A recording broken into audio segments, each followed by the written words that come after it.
Rishikonda palace లో బయటకు రావాల్సిన చిత్రాలు ఇంకా చాలా ఉన్నాయని మంత్రి నారా లోకేష్ అన్నారు. రాబోయే 100 రోజుల్లో ఏపీలో గంజాయిని నిర్మూలిస్తామని చెప్పారు.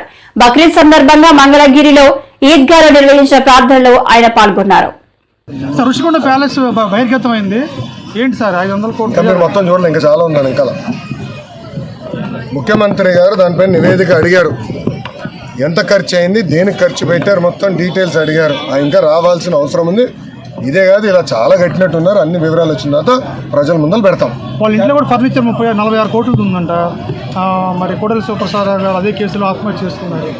అదంతా అధికారులు వాళ్ళ ప్రాసెస్ వాళ్ళు ఫాలో చేసుకుంటారు. Thank you sir. గంజాయి కేసులు గతంలో ఎక్కడికక్కడ ఆపేశారు, అంటే దొరికినట్టు పట్టుకున్నారు కానీ లోపలికి వెళ్ళలేదు.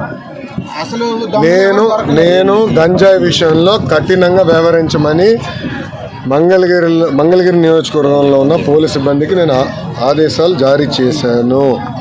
మొదటి 100 రోజుల్లో గంజాయి ఫుల్ స్టాప్ పెట్టాలని నేను చెప్పాను. ప్రత్యేకంగా నేను డీజీ గారిని కలిసి, హోంమంత్రి గారిని కూడా కలిసి, నిన్న రాత్రి కూడా హోంమంత్రి అనిత గారితో కూడా మాట్లాడటం జరిగింది. పాదయాత్రలో గంజాయి వల్ల కుటుంబాలు ఎలా నాశనం అయినాయో నేను చూశాను. మీరు కఠినంగా వ్యవహరించాలని ఆమెను కోరాను. మేడం గారు కూడా సమీక్ష పెడతా అన్నారు, సభ్యుతో రివ్యూ చేస్తా అన్నారు. ప్రజలందరూ చూస్తారు కదా, మొదటి 100 రోజుల్లో గంజాయికి ఫుల్ స్టాప్ పెట్టే బాధ్యత తెలుగుదేశం, జనసేన, భారతీయ జనతా పార్టీ ప్రభుత్వం తీసుకుంటుంది. మంగళగిరి అభివృద్ధి మీద మీరు ఎలా కట్టుబడి? మంగళగిరి అభివృద్ధి చాలా హామీలు ఇచ్చారు స్వామి. 10 రోజులు కూడా అవ్వలేదు స్వామి. అది కాదు, మీడియా మిత్రులందరూ వెళ్ళి 10 సంవత్సరాలుగా పనిచేసిన శాసనసభ్యుడిని అడగాలి ఏం చేశారు. 10 రోజుల్లో అవన్నీ లోకేష్ని అడిగితే ఎట్లా ఉంటుంది స్వామి? నాకు 5 సంవత్సరాలు గెలిపించారు. ఫస్ట్ భూములు దశాబ్దాలుగా ప్రజలు నివసిస్తున్న భూముల్ని రెగ్యులరైజ్ చేసి శాశ్వత భూ హక్కు కల్పించాలి. మొదటిగా నేను హామీ ఇచ్చే దానికి కట్టుబడినా. డ్రైనేజు, రోడ్లు ఏర్పాటు చేయాలని గతంలో నేను హామీ ఇచ్చాను, ఏర్పాటు చేస్తాను. ఇంతేకాకుండా స్వర్ణకారులకి ఇక్కడ గోల్డ్ క్లస్టర్ ఏర్పాటు చేస్తాను, హామీ కట్టుబడినా. దాదాపు ఒక 10 కీలకమైన హామీలు ఇచ్చిన వ్యక్తి మీ లోకేష్. తప్పనిసరిగా పద్ధతి ప్రకారం చేసుకుంటూ వెళ్తాను. ఇంకా శాసనసభ్యుడిగా ఇంకా మేము ప్రమాణ స్వీకారం చేయలేదు, అది ఈ వారం జరుగుతుంది. ఇంకా నేను రివ్యూలు చేయలేదు. ఎంటీఎంసీ కానివ్వండి, ఇతర ఎనర్జీ డిపార్ట్మెంట్ కానీ, వ్యవసాయ శాఖతో. ఆంధ్రప్రదేశ్ ముఖ్యమంత్రి చంద్రబాబు నాయుడు పోలవరం చేరుకున్నారు. ప్రత్యేక హెలికాప్టర్లో పోలవరం వద్దకు వచ్చిన సీఎం చంద్రబాబు ప్రాజెక్టుపై ఏరియల్ సర్వే నిర్వహించారు. అనంతరం ప్రాజెక్టును నేరుగా సందర్శించారు.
కంటెస్ట్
రాష్ట్ర ఎన్డీఏ కూటమి మంత్రివర్గంలో సామాజిక న్యాయం లోపించిందని నిరుద్యోగ రాష్ట్ర జేఏసీ అధ్యక్షుడు శ్యామ్ సుందర్రావు అన్నారు. విశాఖ ప్రెస్ క్లబ్ లో మాట్లాడుతూ సార్వత్రిక ఎన్నికల్లో 27 మంది ఎస్సీలను ఎమ్మెల్యేలుగా గెలిపించి ఇచ్చామన్నారు. అలాగే ఎలక్ట్రానిక్ మీడియా మిత్రులందరికీ కూడా మా యొక్క హృదయపూర్వకమైనటువంటి అభినందనలు, నమస్కారములు. సామాజిక న్యాయమా, నువ్వెక్కడా, ఎక్కడా ఎక్కడా ఎక్కడా నువ్వెక్కడా? రాజ్యాంగం 1950 సంవత్సరం జనవరి 26వ తేదీన అమలులోకి వచ్చిన నాటి నుండి నేటి వరకు సామాజిక న్యాయమని చేస్తున్నామని పాలకులు డంకాప్రదంగా మోగిస్తుండేటప్పటికీ అవి నీటి మూటల్లా నేటికి కూడా ఉన్నాయి. తరాలు మారుతున్నా మా తలరాతలైతే మారటం లేదు. నేడు శాసనసభకి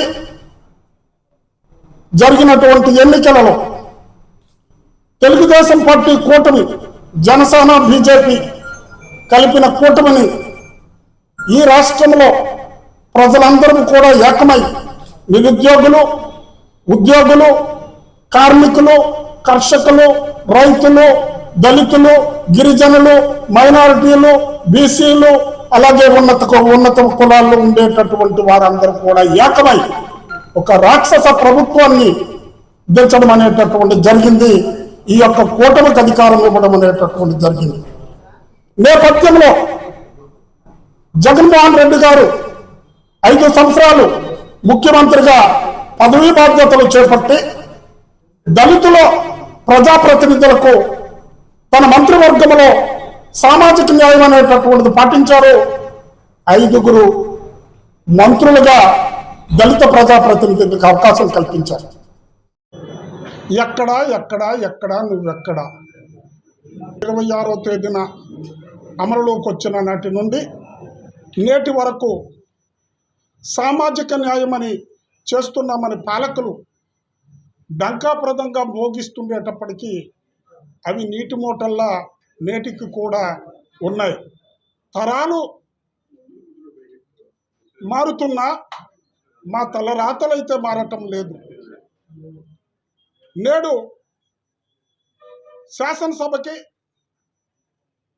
జరిగినటువంటి ఎన్నికలలో తెలుగుదేశం పార్టీ కూటమి, జనసేన, బీజేపీ కలిపిన కూటమిని ఈ రాష్ట్రంలో ప్రజలందరూ కూడా ఏకమై నిరుద్యోగులు, ఉద్యోగులు, కార్మికులు, కర్షకులు, రైతులు, దళితులు, గిరిజనులు, మైనారిటీలు, బీసీలు, అలాగే ఉన్నత కులాల్లో ఉండేటటువంటి వారందరూ కూడా ఏకమై ఒక రాక్షస ప్రభుత్వాన్ని దించడం అనేటటువంటి జరిగింది. ఈ యొక్క కూటమికి అధికారం ఇవ్వడం అనేటటువంటి జరిగింది. నేపథ్యంలో జగన్మోహన్ రెడ్డి గారు 5 సంవత్సరాలు ముఖ్యమంత్రిగా పదవీ బాధ్యతలు చేపట్టి దళితుల ప్రజాప్రతినిధులకు తన మంత్రివర్గంలో సామాజిక న్యాయం అనేటటువంటిది పాటించారు. 5 మంత్రులుగా దళిత ప్రజాప్రతినిధులకు అవకాశం కల్పించారు. అందులో 3 మాలా కులమునకు చెందినటువంటి ప్రజాప్రతినిధులు తన యొక్క కేబినెట్లో సామాజిక న్యాయం పాటించి మంత్రివర్గంలో అవకాశం కల్పించారు. అలాగే మరో 2 మాదిగ కులస్తుల ప్రజాప్రతినిధులకు కూడా తన యొక్క కేబినెట్లో సామాజిక న్యాయం అనేటటువంటిది పాటించారు. ఆ యొక్క కోణాన్ని ఆయన ఫుల్ఫిల్ చేయడం అనేటటువంటిది జరిగింది. నేడు బూర్జువా తత్వం ఉండేటటువంటి ఈ ప్రైవేట్ కంపెనీలు అందామా లేక పబ్లిక్ కంపెనీలు అందామా ఈ పార్టీలని మేము ఓట్లేసినాం, గెలిపించినాం, ఈ యొక్క ప్రభుత్వాన్ని అధికారంలోకి తెచ్చినాం. దీని అంతటికీ ముఖ్య కారణం మన ఉత్తరాంధ్ర జిల్లాలో ఉండేటటువంటి సీనియర్ ప్రజాప్రతినిధి, ఉమ్మడి రాష్ట్రానికి కేబినెట్ మంత్రిగా చేసినటువంటి పెద్దలు పూజ్యులు శ్రీయుతులు కొండ్రు మురళీమోహన్ గారు మాకు జ్ఞానోదయం కల్పించడం అనేటటువంటి జరిగింది. తను శ్రీకాకుళం నుంచి చిత్తూరు వరకు కడప ఋషికొండపై ఉన్న ప్రభుత్వ కట్టడాలపై టీడీపీ నేతలు తప్పుడు ప్రచారం చేస్తున్నారు. సీఎం జగన్ సొంత భవనాల్లాగా రాష్ట్ర ప్రజలను మభ్యపెట్టే ప్రయత్నం చేస్తున్నారు. ఋషికొండ భవనాలపై వాస్తవాలను ప్రజలను గమనించాలి. ఋషికొండ భవనాలపై దుష్ప్రచారం తగదు. అమర్నాథ్. జగన్ ప్రభుత్వం ఋషికొండపై నిర్మించిన ప్రభుత్వ భవనాలపై దుష్ప్రచారం తగదని మాజీ మంత్రి గుడివాడ అమర్నాథ్ అన్నారు. సోమవారం నగరంలో నిర్వహించిన విలేకరుల సమావేశంలో ఆయన మాట్లాడారు. ప్రభుత్వ అవసరాల కోసం జగన్ ప్రభుత్వం ఈ భవనాలను నిర్మించిందని వివరించారు. ఈ భవనాలు జగన్మోహన్ రెడ్డి సొంత భవనాలుగా టీడీపీ నాయకులు ప్రచారం చేయడం తగదన్నారు. నగరానికి ప్రముఖులు వచ్చినప్పుడు ఆ భవనాలు ఎంతగానో ఉపయోగపడతాయని సూచించారు. చేసినటువంటి ప్రచారం, తర్వాత జరిగినటువంటి దుష్ప్రచారం, ఇవన్నీ కూడా ఒక్కసారి ప్రజల్ని ఆలోచించేయమని చెప్పి కోరుతా ఉన్నాం. ఋషికొండ మీద గడిచినటువంటి 3-4 సంవత్సరాలుగా ఏ రకంగా దుష్ప్రచారం చేస్తూ ఉన్నారో, దాని మీద ఎన్ని రకాలుగా అడ్డంకులు సృష్టించాలనేటువంటి కార్యక్రమాలు చేశారు అనేటువంటిది మనం అనేక సందర్భాలు చూసాం. అనేక కోర్టులకు వెళ్ళారు, అనేక పర్యావరణానికి సంబంధించినటువంటి కేసులు వేశారు. వీటినన్నిటిని కూడా అధిగమించి ప్రభుత్వం చేపట్టేటువంటి కార్యక్రమాలని, ప్రభుత్వం చేపట్టేటువంటి నిర్మాణాలని పూర్తి చేసేటువంటి కార్యక్రమం చేసి దాదాపు 4-5 నెలల క్రితం వాటిని ముహూర్తానికి సంబంధించి మంచి రోజు అని చెప్పి వాటిని ప్రారంభించేటువంటి కార్యక్రమాన్ని కూడా ఆ రోజు మేము చేయడం జరిగింది. అయితే ఇప్పుడు చేస్తున్నటువంటి దుష్ప్రచారం అంతా కూడా అదేవో సొంత భవనాల్లాగా. ఈరోజు ప్రభుత్వం వారు ఉన్నారు, ప్రభుత్వంలో వారు ఉన్నటువంటి సందర్భాలు, ప్రభుత్వం దాన్ని ఏ రకంగా ఉపయోగించుకోవాలనేటువంటిది చూడడం మానేసి